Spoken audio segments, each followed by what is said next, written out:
নন্দিনীর ভালো লাগা থেকে সকলকে স্বাগত জানিয়ে আবার আরেকটা নতুন ব্লগ নিয়ে তোমাদের কাছে চলে এলাম। আমরা সকলেই ৭ পাকে আবদ্ধ হতে চাই এমন একটি মানুষের সাথে, যে আমার মনের সমস্ত কথা বুঝতে পারবে এবং আমার জীবনের সমস্ত সমস্যার সমাধান করার চেষ্টা করবে। কোনটা ভালো কোনটা খারাপ সেটা একমাত্র বিবেচনা করেন ঈশ্বর।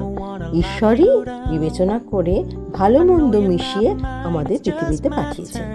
এর উপরে আমাদের কারোর হাত নেই। ঈশ্বর দেবজিৎকে কথা বলা এবং কথা শোনার দুটো ক্ষমতাই দেননি।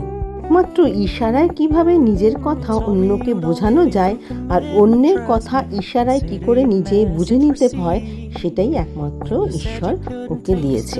আমার সকল বন্ধুরা যে যেখান থেকে আমার ভিডিওটা দেখছো, তারা দেবজিৎ ও স্বর্ণালীকে আশীর্বাদ করো, যাতে তারা ৭ পাকে আবদ্ধ হয়ে গাঁটছড়া বেঁধে সারা জীবন শান্তিতে থাকতে পারে। কোনো বাধা বিপত্তি যেন তাদের ছুঁতে না পারে।